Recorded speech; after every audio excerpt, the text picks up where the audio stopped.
अस्सलामुअलैकुम दोस्तों, मैं हूं असलम आलम और आप देख रहे हैं गल्फ़ एक्सपर्ट। दोस्तों, आज की वीडियो में कतर के बारे में कुछ अपडेट, कुछ जानकारी शेयर करने वाला हूं, तो इस वीडियो के साथ में आखिर तक ज़रूर बने रहिए।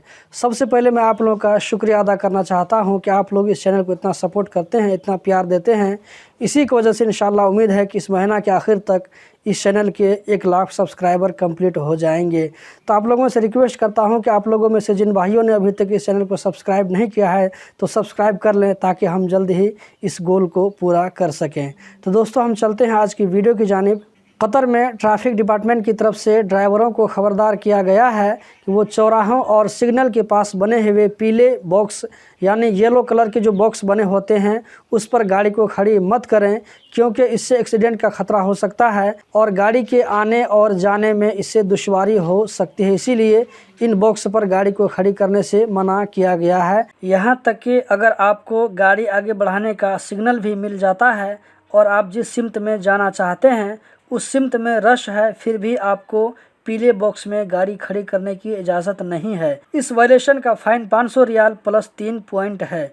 इसको कैमरा के ज़रिए रिकॉर्ड किया जाता है। तो आप में से जो भाई लोग कतर में ड्राइवर हैं तो इस बात को ज़रूर ख्याल रखें, क्योंकि इससे आपको जुर्माना भी किया जा सकता है। कतर सेंट्रल बैंक ने कहा है कि आने वाले इतवार यानी 7 मार्च को कतर में तमाम बैंक और फाइनेंशियल डिपार्टमेंट जैसे एक्सचेंज और इंश्योरेंस कंपनी, ये सारी कंपनी बंद रहेगी। कतर में हर साल मार्च के पहले इतवार को इस तरह की छुट्टी होती है। कतर एयरवेज ने कहा है कि जिन लोगों ने अपना टिकट को डायरेक्ट कतर एयरवेज से लिया है तो अपने टिकट को चेंज करा सकते हैं या इसको कैंसिल करा सकते हैं या अपने पूरा पैसा को वापस ले सकते हैं।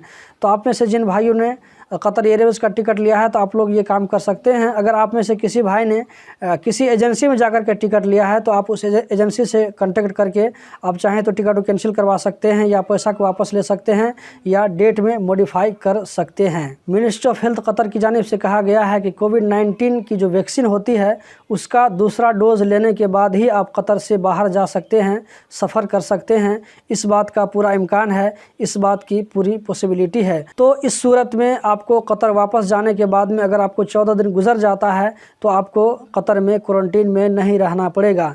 दोस्तों, यहाँ पर मैं आपको ये बात दिलाता चलूँ कि मैंने कुछ दिन पहले वीडियो में बताया था, उस वक्त मिनिस्ट्री ऑफ हेल्थ की जानिब से ये ऐलान किया गया था कि दूसरा डोज लेने के बाद आपको 14 दिन कतर के अंदर ही गुजारना पड़ेगा। अगर आप 14 दिन कतर ही में गुजार कर आप कतर से बाहर जाते हैं तो इस सूरत में वापस आने के बाद आपको क्वारंटीन में नहीं रहना पड़ेगा। लेकिन अभी जो मिनिस्ट्री ऑफ हेल्थ कतर की जानिब से लेटेस्ट न्यूज़ आया है वो ये कि दूसरा डोज लेने के बाद चाहें तो आप कतर में 14 दिन रुकें या कतर से बाहर जाकर के 14 दिन आप गुजारते हैं तो इस सूरत में आप जब कतर जाते हैं तो आपको क्वारंटीन में नहीं रहना पड़ेगा।